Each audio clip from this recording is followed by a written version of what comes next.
There is a plant growing in cracks, gutters, and abandoned lots right now that contains 3 times more calcium than spinach, nearly the entire daily value of vitamin C in a single serving, and more vitamin A than kale. Not per pound.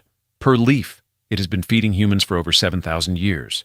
Archaeologists have pulled its seeds from Neolithic storage pits, Iron Age ovens, and the stomachs of 2,000-year-old bog bodies preserved in Danish peat.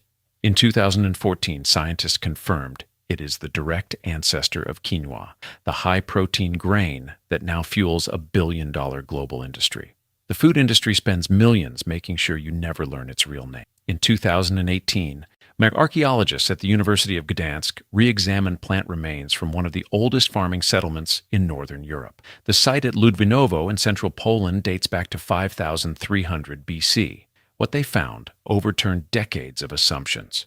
Over 5,200 seeds of a single plant were identified in Neolithic storage pits.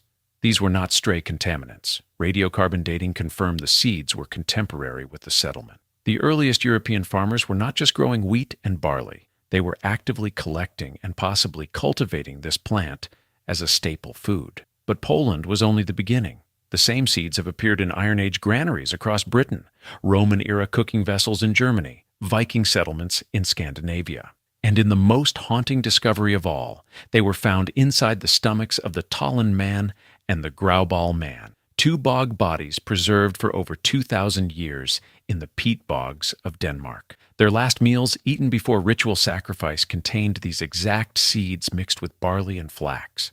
This was not a weed someone accidentally swallowed. This was a chosen food, a deliberate crop, a grain that civilizations across 3 continents considered worthy of their final meal. Across the Atlantic, the story deepens. In eastern North America, indigenous peoples domesticated a closely related species as early as 1700 BC. The Natchez people of the lower Mississippi called their cultivated variety shupashul and grew it as a primary grain crop. When archaeologists found ancient seed caches in rock shelters across the Ozark Plateau, they discovered something remarkable. The seeds had thinner coats than wild specimens. This was not foraging. This was farming. Deliberate selection over thousands of years. A parallel domestication to quinoa itself. This is lamb's quarters, scientifically known as Chenopodium album. In England, they call it fat hen because it was said to fatten chickens faster than any feed grain. In India, it is called bathua, and it is still grown as a vegetable crop across the Punjab. In France, they knew it as Le Bon Henri, Good Henry, and its oldest recorded name in English was simply All Good. But here is what matters. Lamb's quarters is not just related to quinoa, it belongs to the same genus. Chenopodium album and Chenopodium quinoa are genetic cousins separated by geography and thousands of years of selective breeding. One became a high-protein pseudo-cereal selling for $8 a pound in American grocery stores. The other was classified as a noxious weed. Same family, same genus. One costs a fortune, the other is free, and nobody told you. So let us talk numbers, because this is where lamb's quarters stops being an interesting story and starts becoming an outrage. 100 grams of raw lamb's quarters provides 96% of your daily vitamin C. Not a supplement, not a pill. A handful of leaves from your backyard. That is nearly 3 times the vitamin C content of spinach. 73% of your daily vitamin A. 37% of your daily riboflavin. 31% of your daily calcium. Read that again. 309 milligrams of calcium per 100 grams. Spinach gives you 136. Lamb's quarters delivers more than double. According to Mother Earth News, a single cup of chopped lamb's quarters contains 464 milligrams of calcium compared to just 30 milligrams in the same amount of spinach, and 66 milligrams of vitamin C compared to 8.4 milligrams in spinach. Joan Richardson, the author of Wild Edible Plants of New England, wrote that lamb's quarters outclasses spinach as a storehouse of protein, calcium, phosphorus, iron, vitamin C, and great amounts of vitamin A. The protein content deserves its own moment. At 4% protein raw, lamb's quarters is high for a leafy green. But the seeds are where it gets extraordinary. Each plant produces between 75,000 and 100,000 seeds per season. Those seeds are high in protein and can be ground into flour, exactly like quinoa. A 2002 experimental study confirmed that 1 kilogram of lamb's quarters seeds could be collected in under an hour with just 10 minutes of processing time. 500 kilograms of those seeds would yield approximately 1,830,000 calories. That is comparable to the caloric yield of wheat. It is also rich in manganese, copper, potassium, iron, and both omega-3 and omega-6 fatty acids. It contains quercetin and kaempferol, two flavonoids with documented anti-inflammatory and anti-cancer properties. A 2016 study in pharmacognosy research found that lamb's quarters extract significantly lowered blood glucose in laboratory models. And unlike many wild greens that turn bitter in summer heat, lamb's quarters keeps its mild, spinach-like flavor straight through the growing season. You can eat it raw in salads. You can sauté it. You can steam it. You can dry the leaves for tea or grind the seeds into gluten-free flour.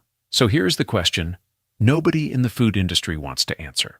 If this plant contains more calcium than milk, more vitamin C than oranges, more vitamin A than kale, if it has been feeding civilizations for 7,000 years, if it produces enough seeds to rival wheat in caloric output, if it requires no fertilizer, no irrigation, no pesticide, and grows in every temperate climate on Earth, why is it not on every grocery shelf in the world? The answer is simple, brutal, and reveals everything about who controls what you eat. Lamb's quarters cannot be controlled. It grows without permission. It seeds itself. It thrives in poor soil, rich soil, drought, frost, and full shade. A single plant can release tens of thousands of seeds, and those seeds remain viable in the soil for 30 to 40 years. You cannot own a plant like that, and what cannot be owned cannot be sold. When spinach arrived in England from Southwest Asia in the 16th century, it was novel, it was exotic, and most importantly, it was a cultivated crop that required seeds, soil preparation, and consistent care. Lamb's quarters, which had been the most valued vegetable in Britain for centuries, was gradually pushed aside. Not because it was inferior, because it was free. Writer Audrey Wynne Hatfield documented this in How to Enjoy Your Weeds, noting that lamb's quarters was once the most valued vegetable for human beings and fodder for their animals. It's true, and it lost favor only after spinach was introduced. Now fast forward to the modern era. The global quinoa market was valued at over $1 billion in 2024. It is projected to reach $2.5 billion by 2033. Quinoa is shipped from Peru and Bolivia to supermarkets in New York, London, and Sydney. The price per pound hovers around $8 retail. Meanwhile, quinoa's genetic cousin grows in parking lots and gets sprayed with Roundup. The herbicide industry generates billions annually selling chemicals specifically designed to kill plants like lamb's quarters. The USDA classifies it as one of the most common weed species in American agriculture. Extension services across the country publish guides on how to eradicate it from crop fields, lawns, and gardens.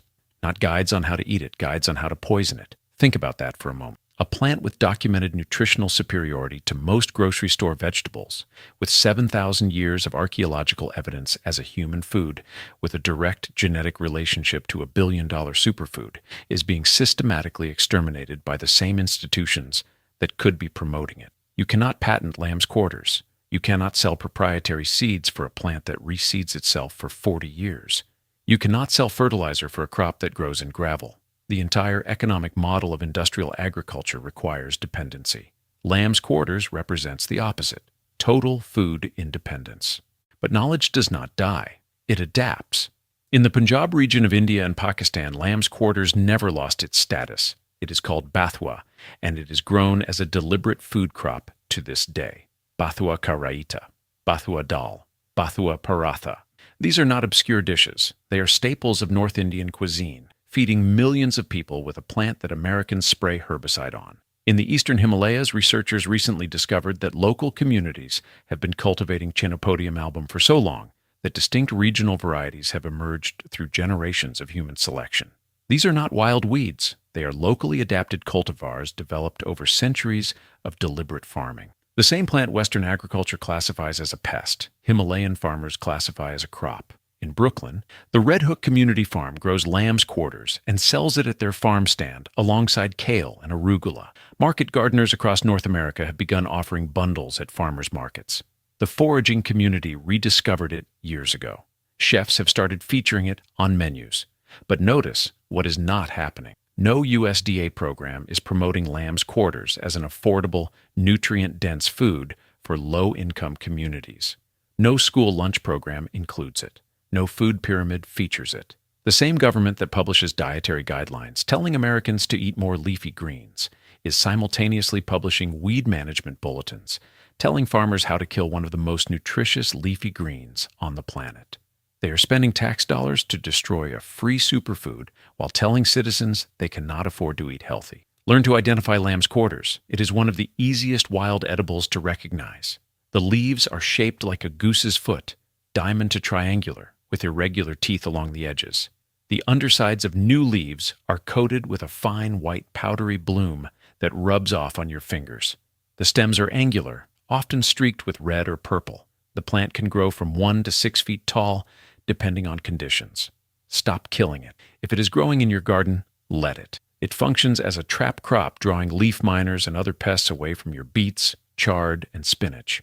Its deep taproot pulls water and nutrients from below the surface, making them available to shallower plants nearby. It is not competing with your garden. It is improving it. Harvest the top 2 inches of the plant where the leaves are most tender. Right, pick before flowering for the best flavor. You can harvest continuously throughout summer because the plant keeps producing new growth. Unlike dandelion or dock, it does not turn bitter in the heat. Eat it raw in salads for maximum vitamin C. Sauté it with garlic and olive oil exactly as you would spinach. Add it to soups, stews, omelets, or smoothies. Steam it as a side dish. Make pesto from the leaves. In North Indian cooking, it is mixed into flatbread dough for bathua paratha, one of the most nutrient-dense breads you will ever eat. Save the seeds. When the seed heads turn brown in late summer, shake them into a bag. One plant produces enough seeds to feed you and reseed itself for years. Grind them into gluten-free flour or cook them as porridge, exactly the way your ancestors did 7,000 years ago. You do not need a grocery store for this. You do not need a corporation. You need a backyard, or a vacant lot, or a crack in a sidewalk. Teach someone else. Every person who learns to recognize lamb's quarters is one more person who stops seeing food as something that only comes from a store shelf wrapped in plastic. The quinoa industry does not want you to know that quinoa's ancestor grows free on 6 continents. The herbicide industry does not want you to know that one of their primary targets is more nutritious than the vegetables they are supposedly protecting. And nobody in the food system wants you to know that a single weed in your yard produces more calcium per serving than a glass of milk. It is called lamb's quarters. Chenopodium album, fat hen, wild spinach, bathua, all good. Ronit has been feeding civilizations for 7,000 years, and it is growing within walking distance of where you are sitting right now. If this vault opened something for you, subscribe and hit the bell. Every like and every share helps preserve this wisdom. Drop a comment and tell me, has lamb's quarters been growing in your yard this whole time? The next vault opens soon.